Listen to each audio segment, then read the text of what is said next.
Yan. Ayan, magandang umaga po sa inyong lahat mga ka-glamorosa. Nandito po si Ka-Coffee kasama Hoy, ko. hello Ayan. Ka-Coffee ha. Magandang Bati araw po muna sa kayo. inyo. Ayan mga Ka-Coffee natin dito sa Japan. Magandang araw po sa inyo. Kasama natin ang queens of all queens ng Waisea, si Ma'am Eden. Sa page ko is si Honey Glamorosa ang aking pangalan sa page. Ayan Ka-Coffee, i-follow nyo na agad si Ma'am, no? Para sa mga hindi ka pa naka-follow. Yan, share din natin yan. Okay, so ayan. Dito po kami ngayon sa, ano ba ito? Sa Fukuoka, dito sa may dagat-dagat. Sa may ganun. Sa may tulay kami Ayan, dito. Ka-Coffee, So, ate ka. ayan. Yan, namamasyal kami dito. Oh. Namamasyal muna kami dito. Ganda dito Ka-Coffee, ang linis oh. Tapos gaganda ng structures. Ganda, di ba? Actually, dinidevelop palang for this coming December. Tsaka ang ganda mga decoration nila. O, tingnan nyo po yan mga ka-glamorosa and ka-coffee. O, sige, Alright, tingnan. sige. No, sige. Lakad tayo, ma'am, lakad tayo. So, ayan. Magtatanong lang ako sa iyo kasi 'di ba lagi kang pupunta, nagta-travel sa iba-ibang bansa. So, ano yung maiko-compare mong experience dito sa Japan at sa ibang bansa na napuntahan mo na? Okay.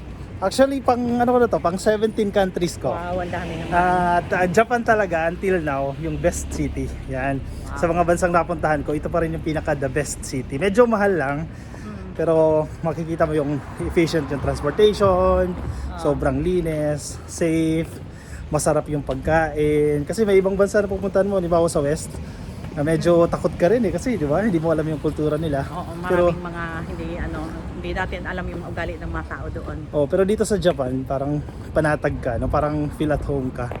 Yun, alam, may mga communication barrier kasi hindi rin masyadong popular yung English, no? Kasi hindi pa nila kailangan mag-aral ng English, no? Dahil successful yung ekonomiya nila eh. Developed country ang Japan. So yun yung isang tingin kong challenge ng mga turista. Pero perfect ito sa mga mamamasyal, di ba? Parang pag stress ka sa Pilipinas, punta ka dito ng Japan. Maganda, parang marerelieve ka sa stress and sa pagkain pa lang eh, di ba ma'am? Sa pagkain pa lang talagang the best na talaga. Ano ba ma'am yung best food na marerekomenda mo sa mga pupunta dito sa Japan? Kasi marami sila dito mga pagkain. Asian food naman po dito kasi marami sila ditong pagkain. May mga Asian food, continental food, marami. Pero yung mga pagkain kasi nila dito masasarap talaga. Yung iba kasi, ang number one nila lagi ditong yung masashimi. Pero yung iba ayaw kumain dahil raw food kasi yun o raw fish kasi yun. Meron namang mga luto, katulad mga curry, kung ano-ano pa. Pero yung iba nakaka-adapt naman ng pagkain nila kasi Asian din, di ba? Sashimi.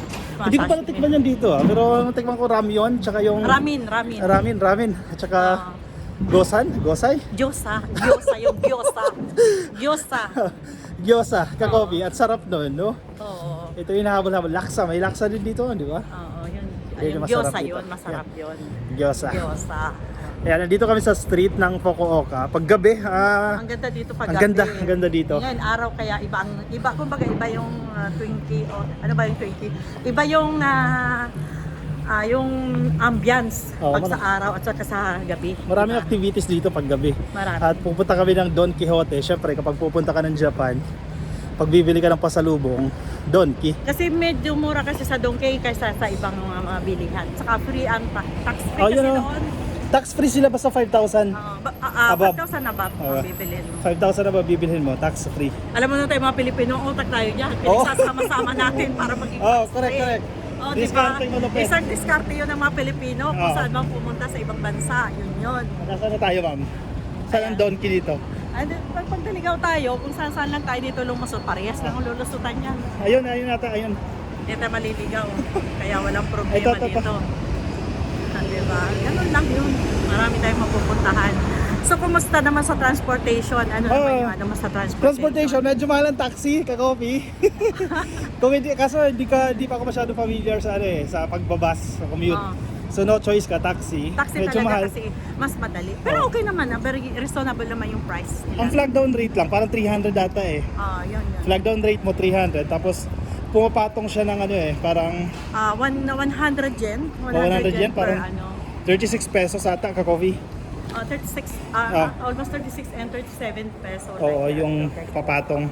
Kaya patong na doon. Pero okay na, efficient kasi grabe yung nakaporma yung mga Oo. yung mga driver. Sa Donkey. Yan. Nag-ikot-ikot muna. Ayan, welcome to Donkey. Ayan. Welcome mga Kaglamorosa, pagkat ang Donkey ngayon, nandito tayo ngayon sa Donkey. So titingin tayo, paghahanap tayo ng ating mabibili.